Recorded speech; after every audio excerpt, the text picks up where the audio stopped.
Mientras preparaba el sermón, sufrí una batalla en mi mente muy compleja. El orgullo se cruzó y mis emociones se chocaron y no podía preparar el sermón.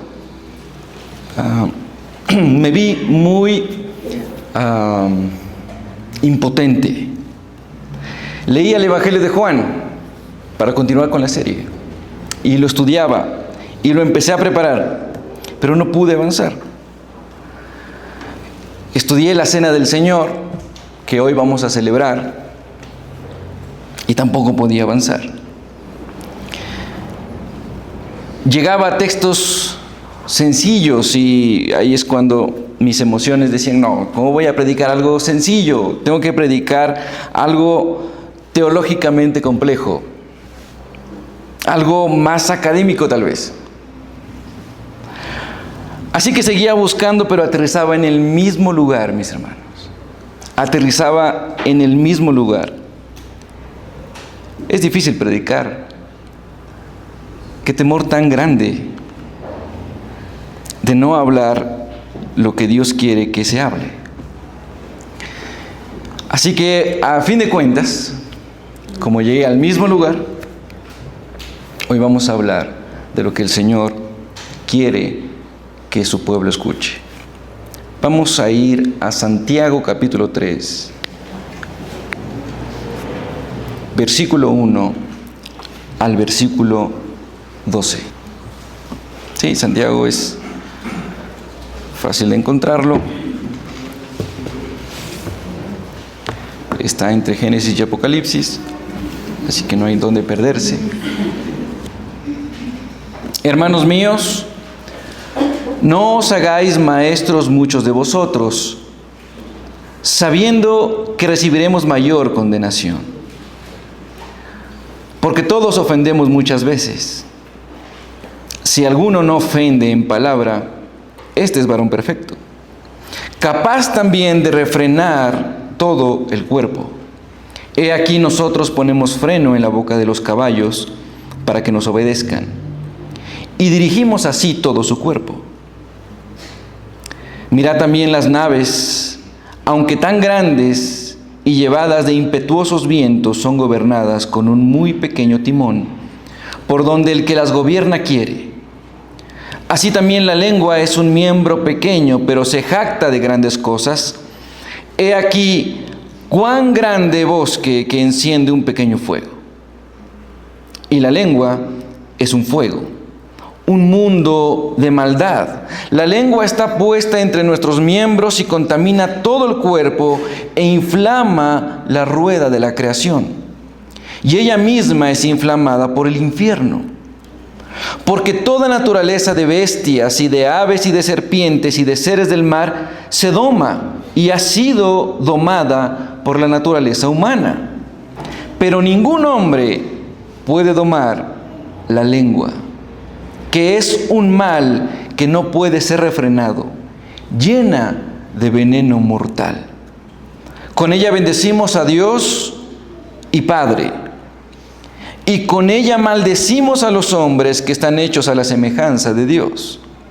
De una misma boca proceden bendiciones y maldiciones. Hermanos míos, esto no debe ser así. ¿Acaso alguna fuente echa por una misma abertura agua dulce y amarga? Hermanos míos, ¿puede acaso la higuera producir aceitunas o la vid higos? Así también ninguna fuente puede dar agua salada y dulce. Hasta ahí nuestro texto, mis hermanos. Este es un texto muy conocido,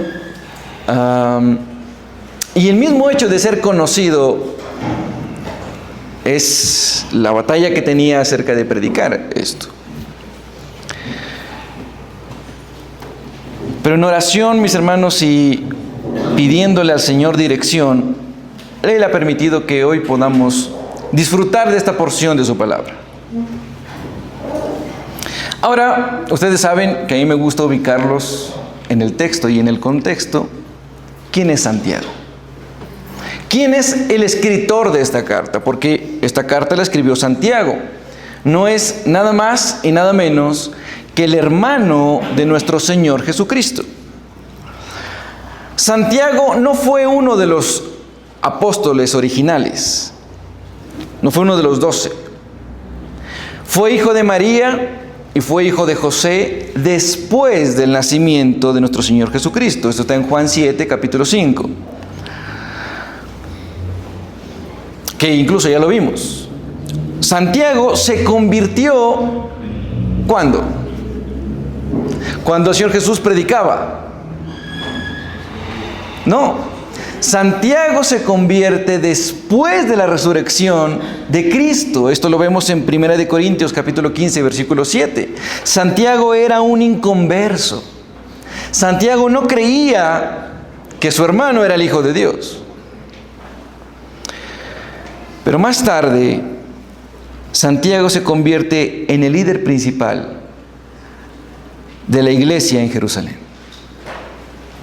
Santiago pasó de no creer en Jesús a ser pastor de la iglesia madre del cristianismo.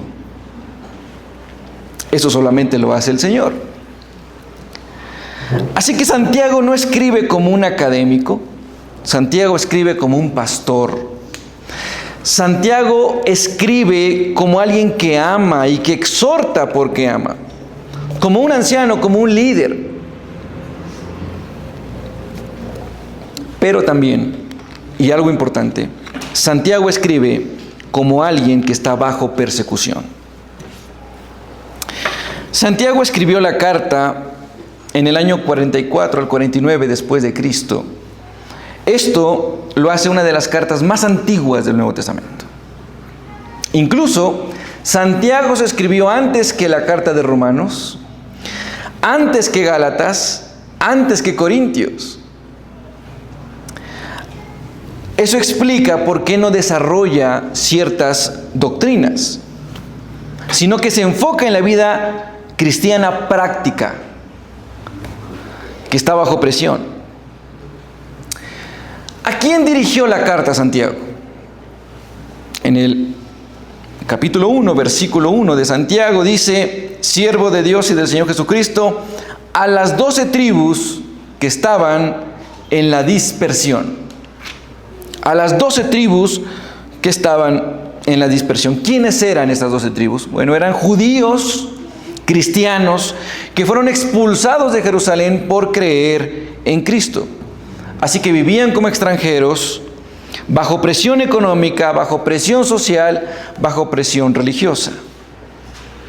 Eran creyentes que habían perdido incluso sus casas, que habían perdido sus trabajos. Otros habían perdido sus familias, un estatus social. Algunos eran esclavos. Así que no estaban en comodidad, estaban en supervivencia. Pero ¿qué pasa cuando Santiago escribe el capítulo 3? Santiago nota que hay 3 problemas grandes.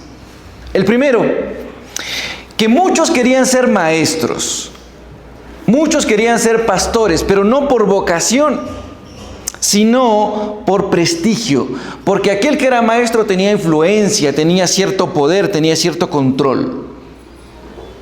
Por eso el versículo 1 del capítulo 3 dice: hermanos míos, no os hagáis maestros muchos de vosotros, sabiendo que recibiréis mayor condenación. Segundo, había muchos conflictos verbales, había chismes, había juicios, había calumnias, había divisiones. No era una iglesia silenciosa, era una iglesia que hería con su boca, hería con su lengua. Y tercero, vivían bajo una presión externa. Estos eran discriminados, maltratados, empobrecidos. Y cuando una iglesia vive bajo presión, la lengua se vuelve un arma, o un escudo, o también un veneno. ¿Por qué este pasaje es tan severo? Porque ya lo hemos leído, mis hermanos, y no es suave. Dice que la lengua es alimentada o está inflamada por el mismo infierno. Imagínate, tu lengua, mi lengua, esa que te lavas todos los días.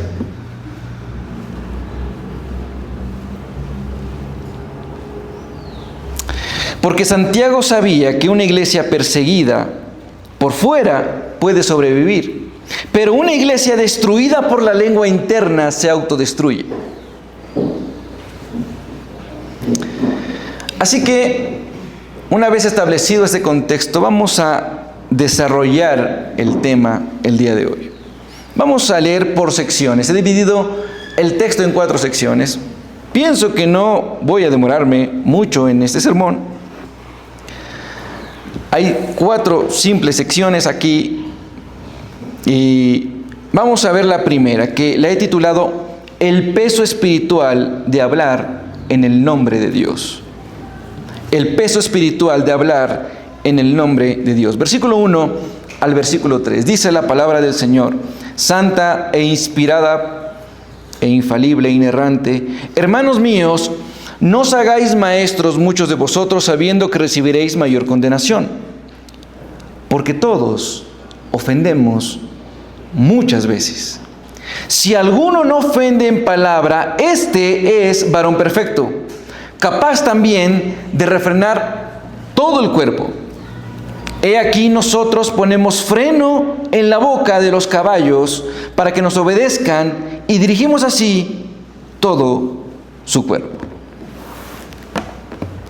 Bien, encontramos un verbo aquí, mis hermanos, que es el verbo hacer. Hacer. No os hagáis. Hacerse. ¿Qué implica? Que no se conviertan, que no aspiren, no se autopromocionen como maestros, es lo que está diciendo Santiago. Pero ¿quién era un maestro? Hermanos, en el contexto judío, cristiano, eran figuras de mucha influencia. Había una influencia doctrinal, había incluso cierta influencia política. Eran figuras públicas similares a las de un rabino. Formaban la conciencia de la gente. Incluso tenían la capacidad y el poder de moldear comunidades. Así que ser un maestro en ese tiempo era un privilegio y era darle estatus, darle poder a esa persona. ¿Sí? Pero la advertencia no es en contra del don de la enseñanza. ¿Sí? ¿Sí me hago entender, no es cierto, mis hermanos? Ya. No era en contra del don de la enseñanza, sino en contra de la ligereza de aspirar un púlpito sin temblar y sin tener temor de Dios. Que eso ya es muy diferente. Hermanos, este púlpito, de esta iglesia, no es un lugar de realización personal. No. Este púlpito es un lugar de mayor juicio. No solamente es más responsabilidad, mis hermanos, sino que es más peso judicial.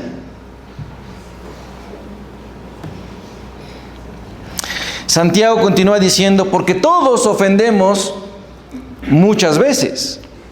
Entonces, Santiago no se está excluyendo de esto. Santiago no se excluye de esta realidad.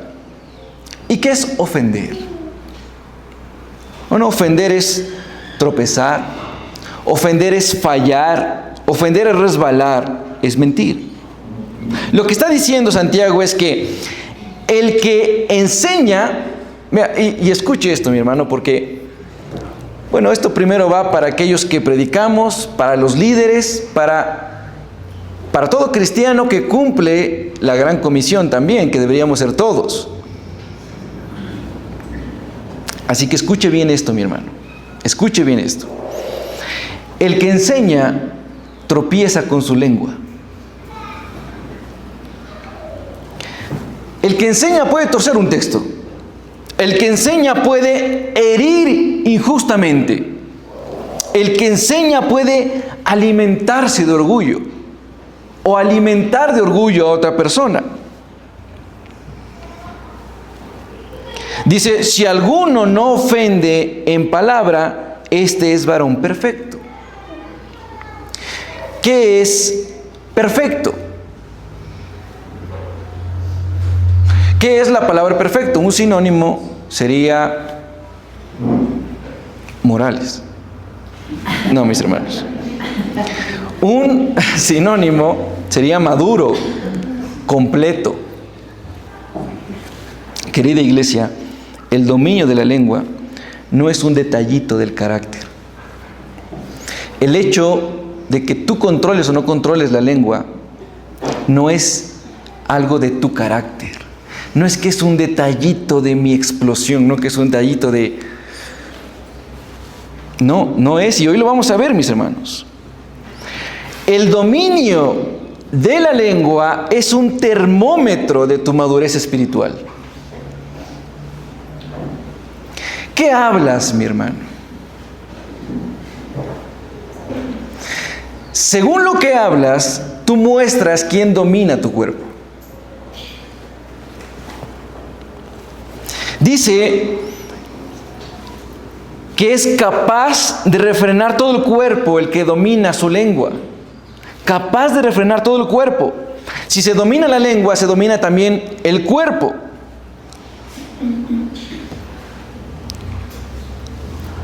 Querida iglesia, yo quiero decirles algo. No debemos idolatrar el deseo de ser maestros para aquellos que desean enseñar algún día desde un púlpito. No debemos idolatrar ese deseo de ser maestros. Debemos medir el carácter de la persona y no el carisma que pueda tener.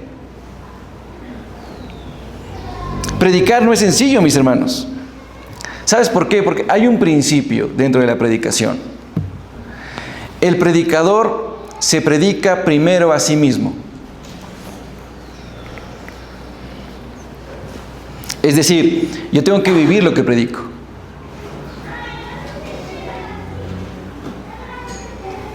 Yo tengo que vivir lo que predico. Imagínate, predico aquí y en mi casa soy un bestia. Mi esposa está aquí y está escuchando. Capaz se va a ver tentada en decir, pero no predicaste acerca del dominio propio. Y estás aquí portándote como un caballo sin freno.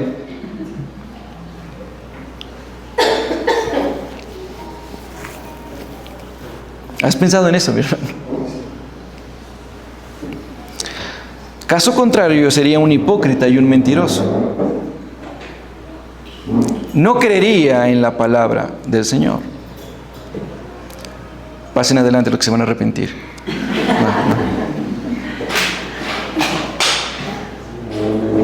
Por eso, mis hermanos, cada sermón es un ejercicio de temor de Dios.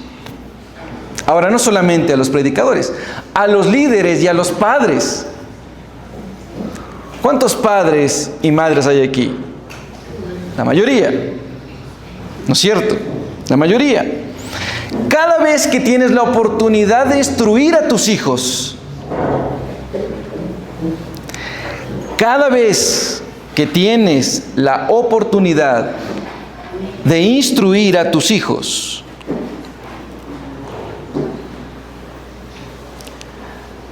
tú te estás poniendo como ejemplo en tus palabras.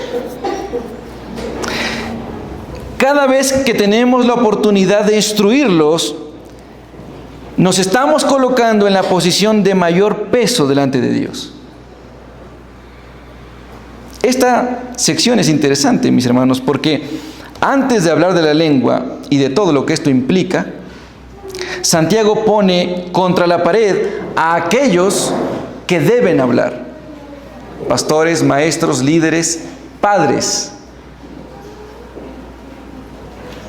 a aquellos que pueden influir con sus palabras.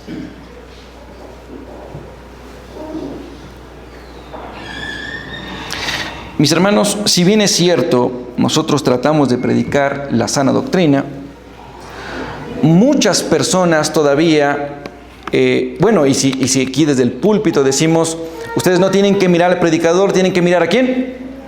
A Cristo. ¿Eso es verdad? Sí, pero es imposible que dejes de mirar al predicador.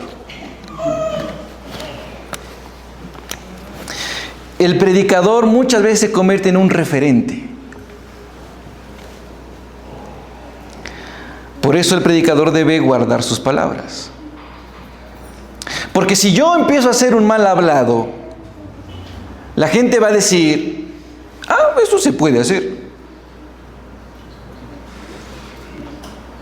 Si viene algún neófito, alguno que está empezando a crecer en el cristianismo, va a decir, esta iglesia me gusta porque permiten ciertas cosas.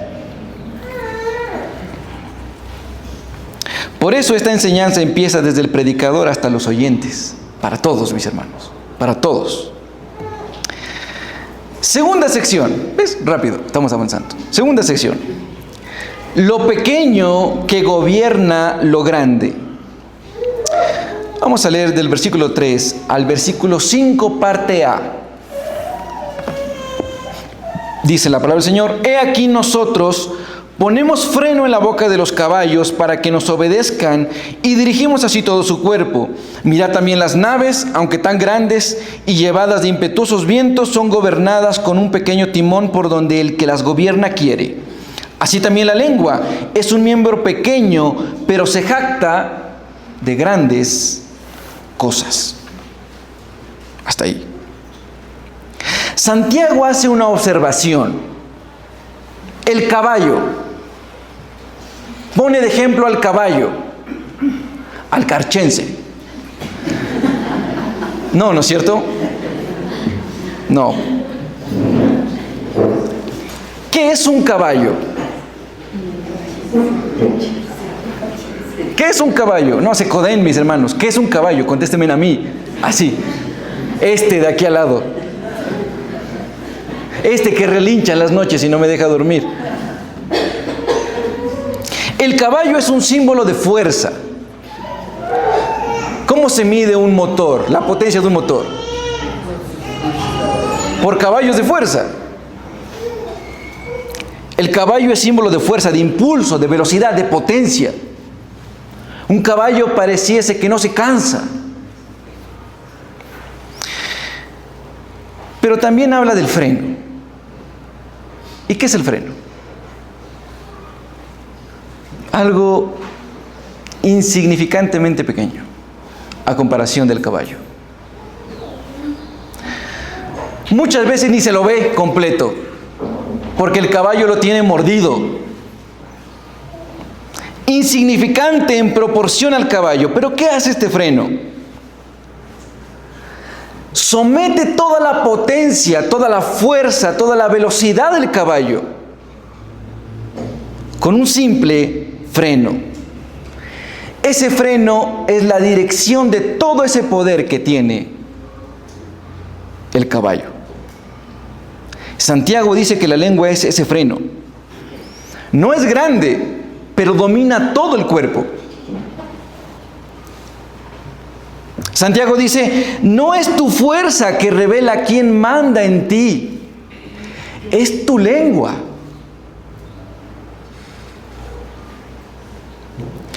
Mira, mi hermano, tú puedes tener dones, tú puedes tener liderazgo, tú puedes tener autoridad, tú puedes tener un carácter fuerte, pero si tu lengua no está bajo tu gobierno, todo lo demás va sin control.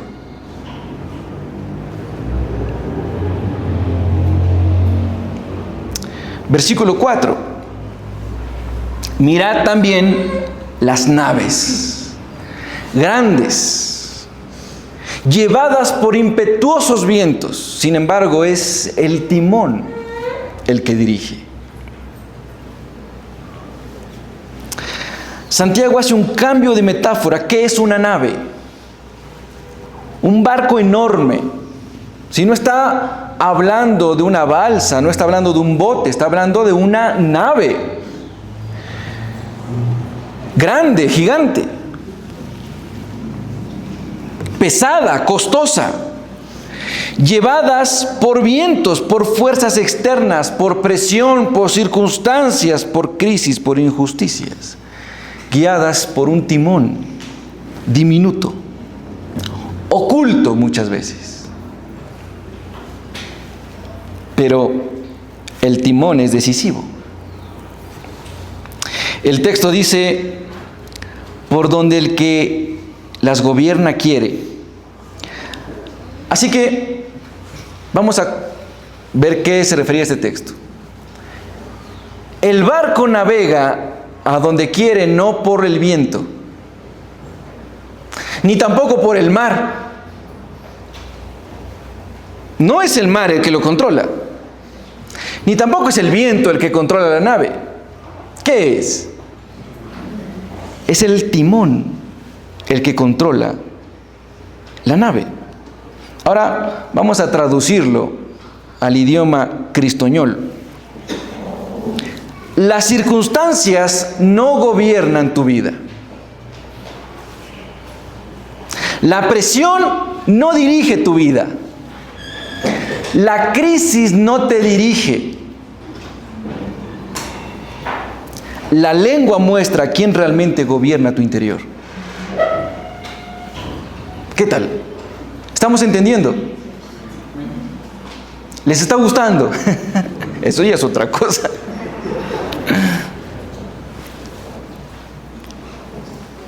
¿Qué dice el versículo 5? Parte A. Así también la lengua es un miembro pequeño, pero se jacta de grandes cosas. Jactarse, endurecerse, presumir, se alza. Mi hermano, una frase, solo una, puede destruir la reputación de una persona. Solo una.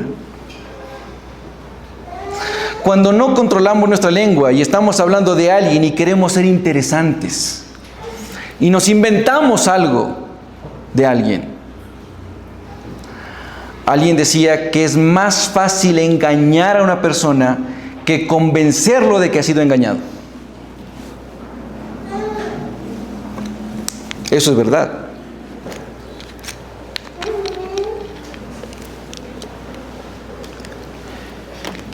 Una frase, mi hermano, una frase puede sembrar odio. Una frase puede dividir una iglesia o una frase puede arruinar un hogar. ¿Qué pasa cuando discutimos en casa? Nos lanzamos flores, pétalos. No, te lanzas las espinas, los tallos. Nos gritamos. ¿Por qué nos gritamos? No porque estemos lejos, estamos aquí cerquita. No porque no nos escuche y tenemos que gritar, no, es porque nuestros corazones ya están lejos. Se separaron nuestros corazones, entonces tenemos que gritar.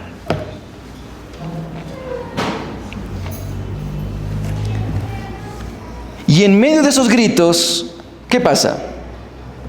Fluyen las palabras. Fluyen. Pero ya, hijita, solo fue una palabra que te dije. Hubiese preferido que me golpees antes de que me digas lo que me dijiste. Pues no, no es solo una palabra. No son palabras. No solo es que no tengo la capacidad de expresarme. Pero es que no lo dije en serio. Lo dije porque estaba con iras. No. Ese es tu timón. Esas palabras demostraron quién te gobierna, mi hermano. Esas palabras demostraron de quién eres siervo, de quién eres sierva. Esas palabras demostraron tus hábitos. Esas palabras demostraron qué es lo que tú piensas.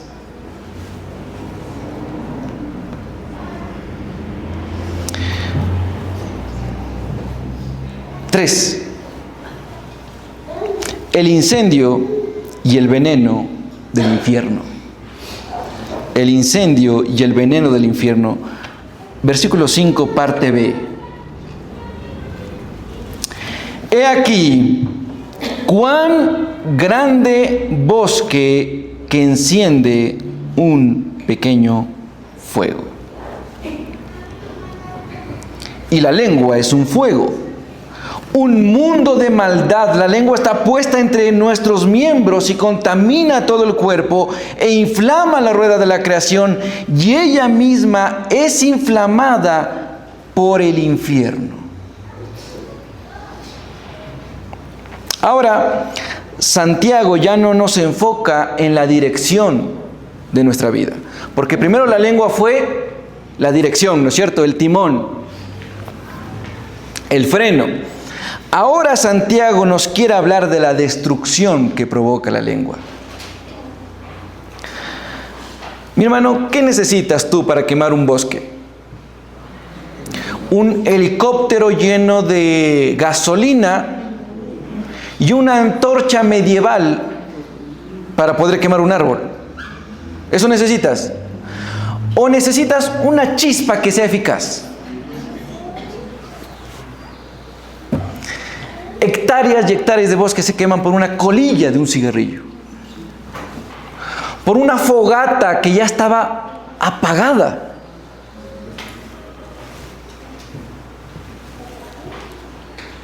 No necesita ser una chispa grande, solo necesita ser una chispa real, para que el fuego empiece a arder y llegue a ser incontrolable, mis hermanos. ¿Has visto el fuego incontrolable?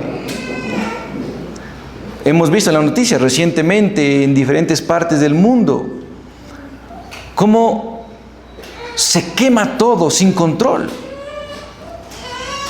Pasan bomberos, pasan helicópteros, pasan aviones, se mueven recursos, cientos, miles de dólares, pérdidas humanas, pérdidas silvestres, pérdidas materiales, por alguno que se quiso hacer el chistoso. Bueno, esa es la lengua. Una palabra, no necesita ser larga, solamente necesita ser venenosa.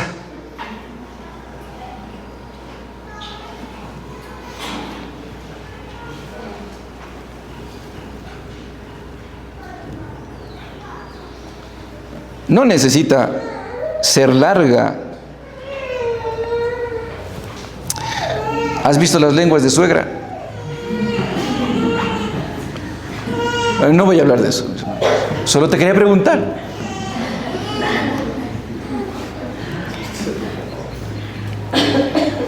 La planta me refiero, ¿no?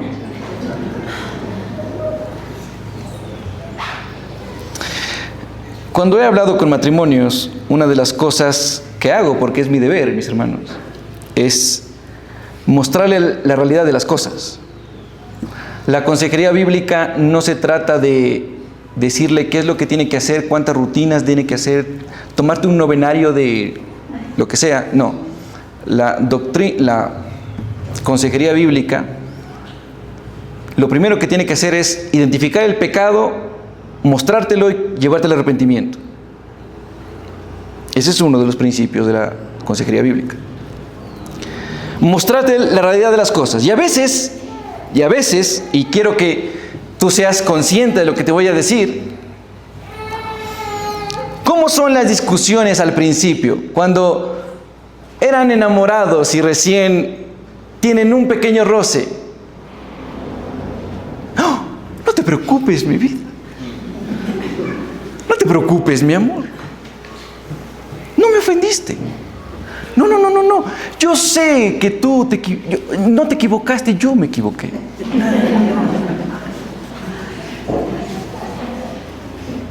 son suaves.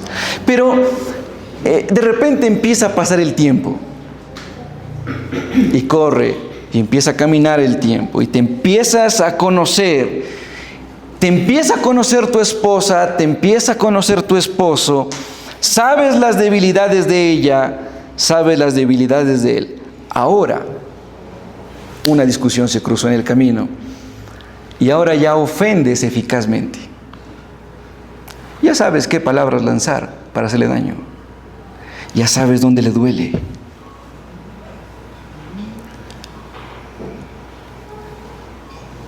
Eso es lo triste muchas veces de un matrimonio que no tiene dominio propio. Con el tiempo aprendemos a ofendernos de manera eficaz. Deberíamos conocer esas debilidades y lanzar palabras de ánimo, de apoyo, de sustento, pero no, ofendemos con eficacia. Ya sabes dónde va a arder Troya. Y estás hablando de una pelea que tuviste por irte al Supermaxi y en vez de traer huevos trajiste leche. Y se armó una pelea. Y nos hundimos en un vaso de agua. Ah, pero yo sí sé qué le voy a decir para ofenderla. Y eso que no voy a hablar de tu mamá.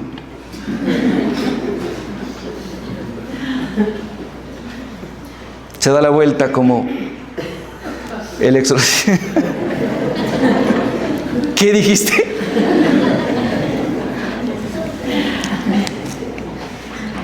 Y así nacen, mis hermanos, las divisiones, los divorcios, los exorcismos, dicen aquí. No, las guerras, los odios, las venganzas. Versículo 6. Y la lengua es un fuego, un mundo de maldad.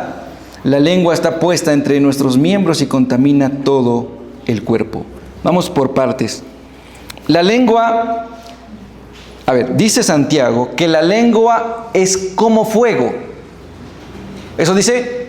No, dice es un fuego. No te dice que es como fuego.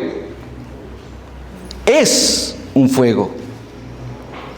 Quemar no es su accidente, es su capacidad natural cuando no está rendida al Señor.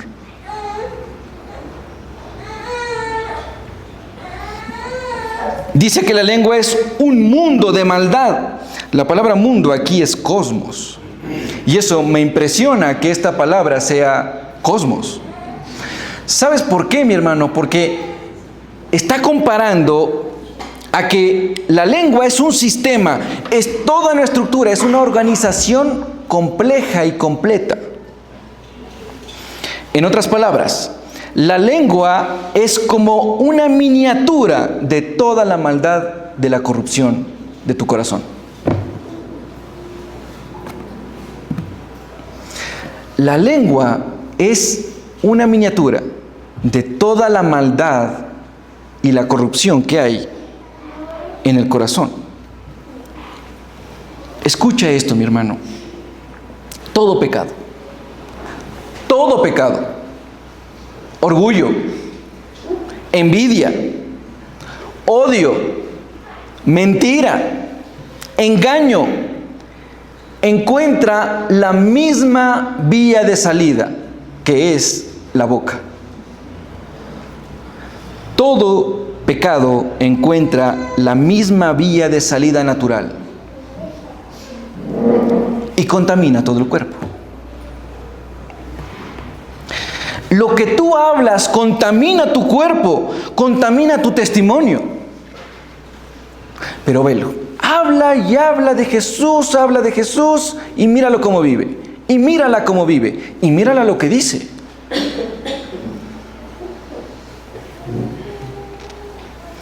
Lo que hablas contamina tu cuerpo, contamina tu conciencia. Paradójicamente, lo que tú hablas es alimento para tu mente.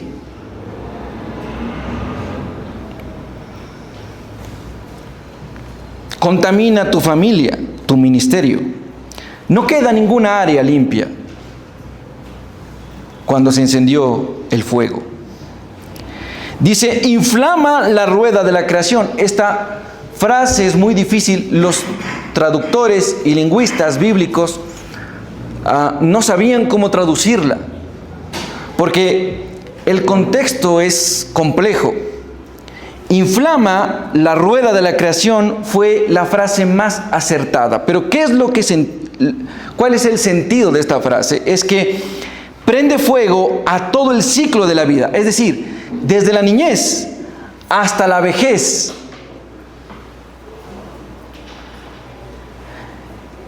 Inflama desde la niñez hasta la vejez, desde una generación a otra.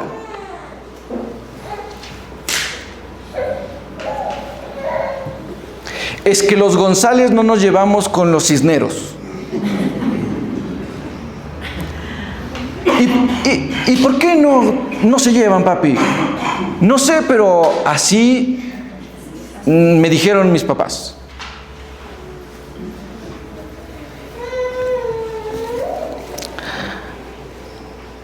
Hay cantones, ciudades que no se llevan el uno con el otro. ¿Por qué?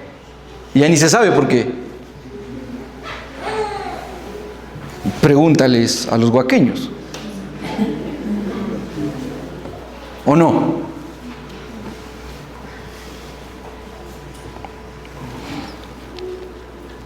Una palabra dicha hoy puede marcar para siempre a una persona. ¿Qué palabras le dices a tus hijos?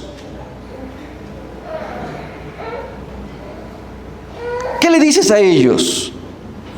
Que los amas con todo tu corazón. ¿Qué les dices? Sobre todo cuando estamos airados. ¿Qué les decimos?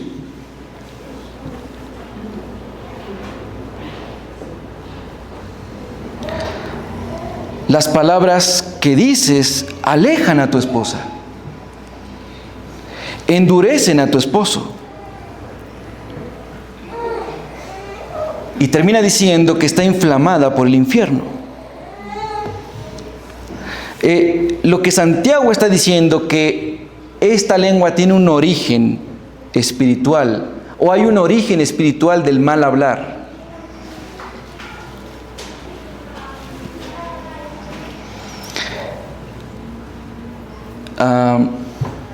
¿Cuántos han escuchado esta conclusión psicológica? El que es mal hablado es más sincero. ¿La han escuchado? Yo la he escuchado muchas veces, la he leído también muchas veces. Pero mi hermano, el que es mal hablado muestra quién es su Dios y a quién sirve. Hay palabras que no nacen solo del carácter. Hay palabras que no nacen solamente del trauma. Nacen del mismísimo infierno.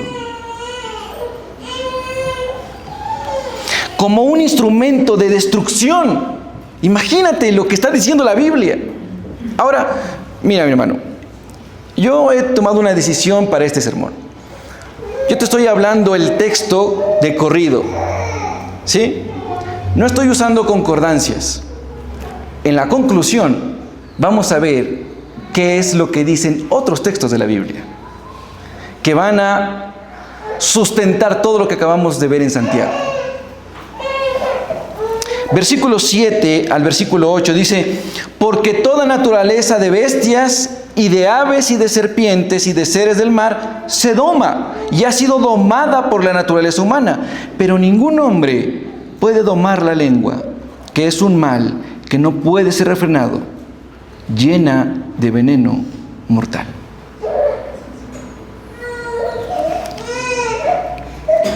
¿Qué está haciendo Santiago? Santiago está humillando al hombre. Santiago lo está humillando. ¿Pero por qué, pastor, lo está humillando? Dice que el hombre ha domado a animales salvajes,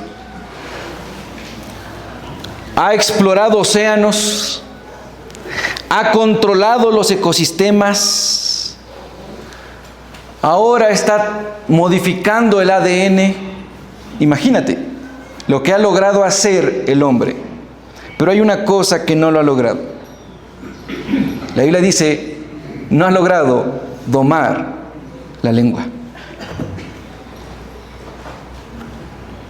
La lengua es una serpiente que tiene veneno mortal. Muchas veces esa toxina no te mata al instante,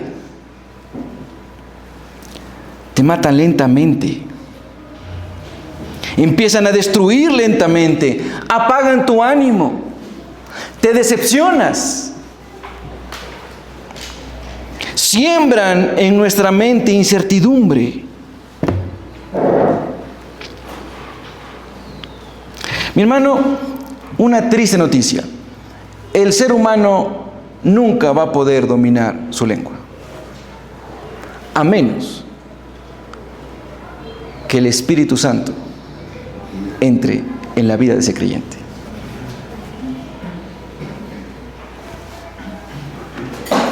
Solamente el Espíritu de Dios puede hacer lo que nuestra carne jamás logrará. Y eso nos lleva a nuestro cuarto y último punto. Una boca, dos aguas. Versículo 9 al 12 es nuestra sección. Vamos a leerlo solamente el 9. Con ella bendecimos al Dios y Padre, y con ella maldecimos a los hombres que están hechos a la semejanza de Dios. Este versículo me recuerda unas palabras que sabía decir mi madre. Y con esa boca toma leche y no se le corta, decía. ¿No? Mi hermano, este verso es demoledor. Bendices a Dios en el culto. Lo alabas, lo adoras, alzas las manos, le dices gloria a ti. Amado Rey, bendito Señor, tú eres santo, santo, santo. Sales de aquí, se te cruza un carro en rojo y le dices hasta de qué se va a morir. Y lo maldices.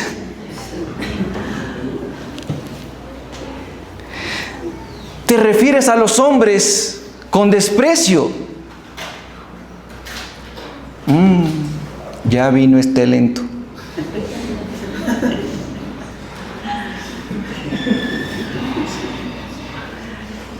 Pero mi hermano, te doy una noticia.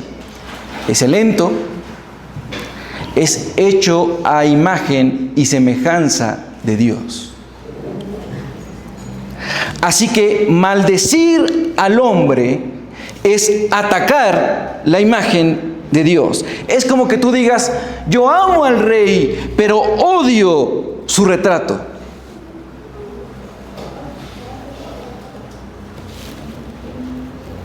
Versículo 10. De una misma boca proceden bendiciones y maldiciones. Hermanos míos, esto no debe ser así. Santiago dice, no debe ser así. Es que no es solamente ética, mi hermano. Es la naturaleza espiritual. Santiago dice, esto es antinatural para un creyente regenerado. Uno que es creyente, tú lo conoces hasta por su forma de hablar. Yo les recomiendo, mis hermanos, que ustedes lean El progreso del peregrino. Es un libro, mis hermanos, que yo me he leído como 3 o 4 veces. Es hermoso. Y hay una sección, hay una parte que en este viaje que hace el peregrino, que se llama cristiano, se topa con gente que habla lo que quiere. Léanlo, mis hermanos. Léanlo. Es una historia. Es como una novela. Es una historia muy entretenida. Muy entretenida. Te la puedes imaginar, cuando vas leyendo te lo puedes imaginar.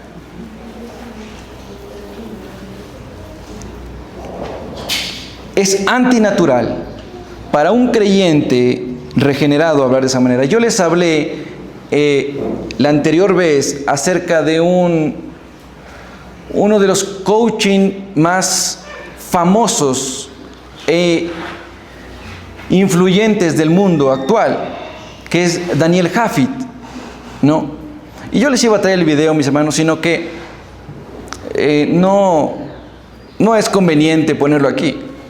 En la entrevista habla y dice, no, que en las mañanas se levanta temprano, que hace su devocional, que él ora, que él se rinde al Señor, que él pide que dirige su vida, que el Señor controla todas sus áreas, que le pide que controle sus emociones, que controle su cuerpo entero, completo, y que él sea una influencia de bendición para los demás. Y 3 doritos después aparece en la noche dando una conferencia diciendo, y estos mier, y estos k, y... Sí, eso. Solamente porque las palabras combinan y suenan más naturales y sinceras. Ese hombre es una piedra de tropiezo. Ese hombre está diciendo que está permitido hablar como se te dé la gana. En la mañana te está diciendo que alaba al Señor y en la noche lo está maldiciendo. Es antinatural para un creyente regenerado hablar de esa manera. No puedes hablar así de la gente. No puedes hablar así del que se te cruza en el camino. No solo es incoherente, sino que es contradictorio a lo que la Biblia dice, que tú tienes una nueva vida.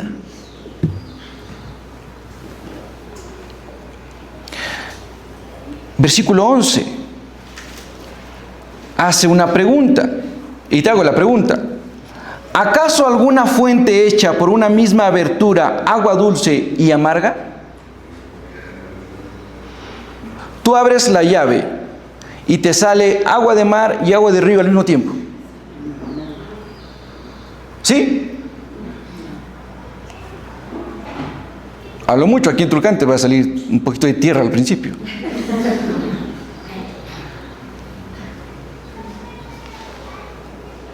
La respuesta es no a esta pregunta que hace Santiago. Una fuente tiene una sola naturaleza, produce un solo tipo de agua. Y entramos al versículo 12. Hermanos míos, ¿puede acaso la higuera producir aceitunas o la vid higos? Así también ninguna fuente puede dar agua salada y dulce. Y esta es la conclusión de Santiago, de lo que viene diciendo. La lengua revela la fuente, mi hermano. La lengua revela la fuente, la boca revela tu corazón. ¿Has escuchado que los ojos son la ventana del alma?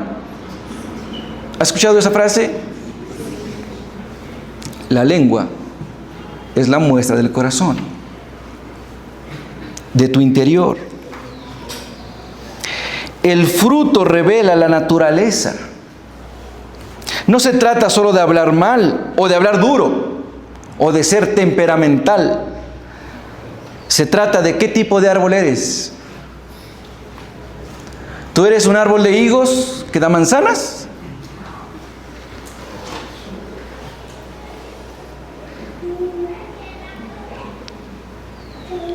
Hasta ahí nuestro texto. Santiago es fuerte al hablar de la lengua. Es fuerte. Y yo espero, mi hermano, que tú hoy hayas entendido esta porción de la Escritura. Ahora, la conclusión. La conclusión. Y quiero que pongamos atención a estas 4 conclusiones que he encontrado. Hay más, pero creo que son las fundamentales. Primero, Si mi lengua me condena, ¿qué es lo que debo hacer? ¿Callarme? No. Mi única esperanza es correr hacia la cruz. Santiago deja claro que la lengua no es solo un problema de educación, sino es un problema de culpa delante de Dios. Tú eres culpable delante de Dios por lo que hablas. El Señor Jesús lo dijo. En Mateo capítulo 12, versículo 36, dice: de toda palabra ociosa que hablen los hombres, de ella darán cuentas en el día del juicio. De toda palabra ociosa que hablen los hombres. Esto, mis hermanos, es aterrador. Aterrador. Pero gloria a Dios que Cristo cargó no solamente los pecados visibles de la gente, sino también las palabras venenosas, las murmuraciones, las calumnias. Los gritos fueron puestos sobre sus hombros. Primera de Pedro, capítulo 2, versículo 24, dice: Él llevó en su cuerpo nuestros pecados sobre el madero. Así que, cuando tu lengua te acuse, mi hermano, no huyas de Dios, sino que más bien corre a Cristo. No prometas primero cambiar. No prometas cambiar, porque no puedes hacerlo, mi hermano. No puedes. Confiesa primero tu culpa delante de Dios. La sangre de Jesús habla mejor que nuestra boca.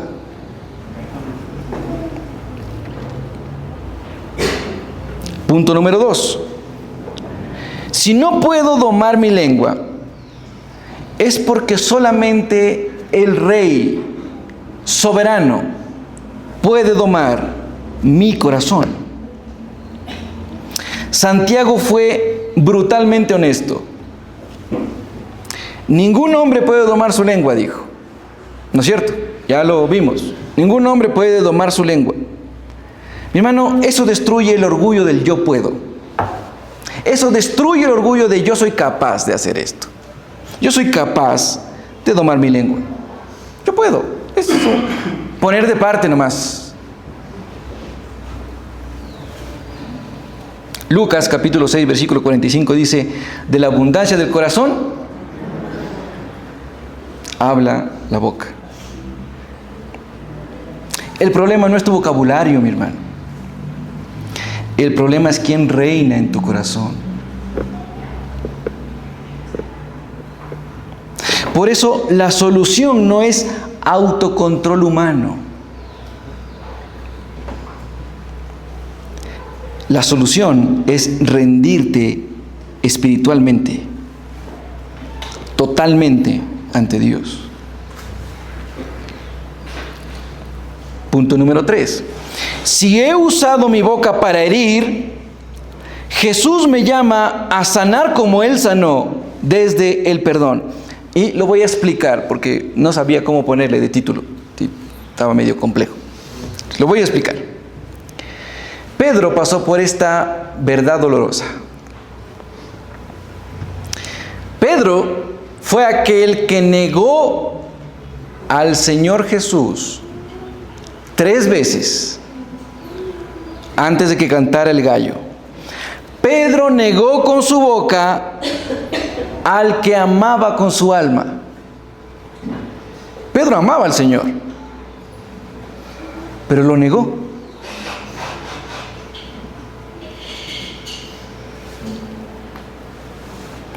Dice la palabra del Señor que saliendo fuera lloró amargamente. Pedro lloró amargamente. ¿Pero qué hizo Jesús? Lo fue a amenazar. Le dijo: te lo dije. Ahí está, boquisuelto, lenguilargo. No le dijo eso, ¿no es cierto? ¿Qué le dijo? apacienta mis ovejas. Pedro, ¿me amas? Apacienta mis corderos.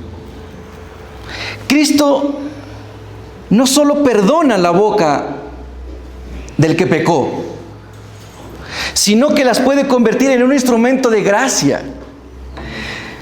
Escucha lo que dice Efesios capítulo 4, versículo 29. Ninguna palabra corrompida salga de vuestra boca, sino la que sea buena para la necesaria edificación. ¿Será fácil cumplir esto? Ninguna palabra corrompida salga de vuestra boca, sino la que sea buena para la necesaria edificación.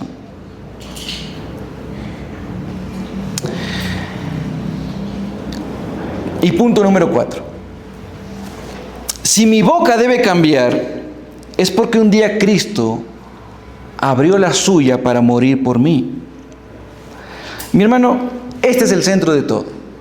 Y esto es lo más importante de todo lo que hemos venido hablando.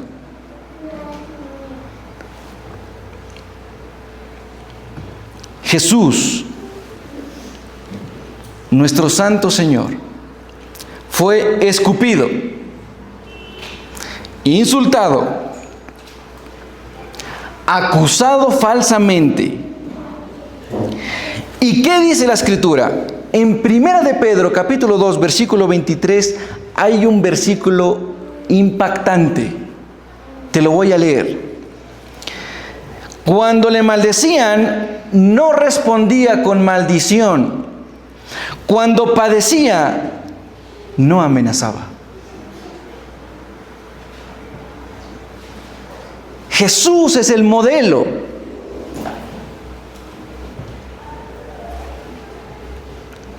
En la cruz, Jesús lanzó juicio.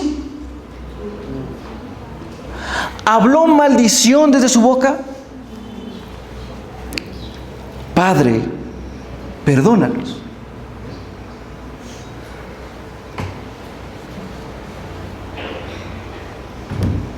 Mi hermano, mi hermana, él tenía toda la autoridad para destruir. Toda la autoridad. Tenía a su disposición millares de ángeles poderosos. Si un solo ángel mató a más de 10,000 personas, creo que fue, no recuerdo la cantidad, en el Antiguo Testamento. Un solo ángel. Un solo ángel causó un terremoto. Él tenía millares a su disposición. Y tenía toda la autoridad para hacerlo. Y ¿sabes qué? Tenía razón. Pero no lo hizo. Y lo pudo haber hecho con una sola palabra.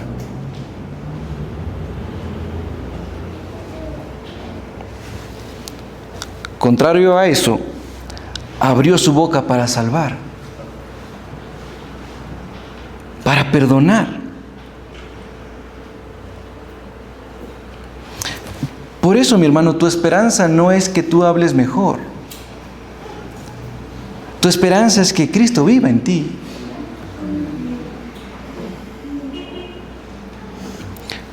Cuando Cristo vive en nuestros corazones, la lengua deja de ser infierno y se puede convertir en un altar para adorar al Señor.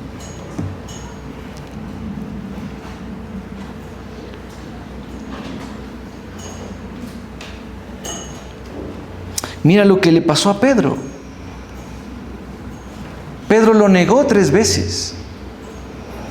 Pero tú vas a Hechos y lo encuentras predicando con esa misma boca y esa misma lengua.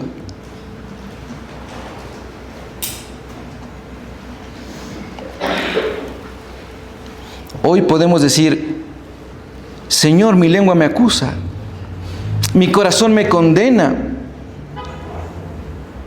Señor, pero yo sé que tu cruz me defiende.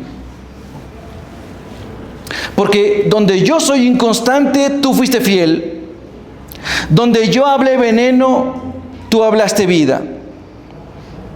Donde yo herí, tú sanaste. Y que las palabras del salmista sean nuestras, sea llena mi boca de tu alabanza. No para que yo parezca ser un santo, sino para que Cristo sea visto como suficiente.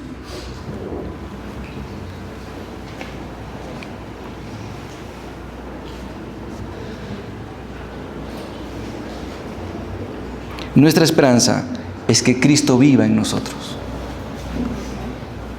Amén. Espero que el Espíritu Santo haya hablado a nuestras vidas esta mañana, mis hermanos. Póngase sobre sus pies.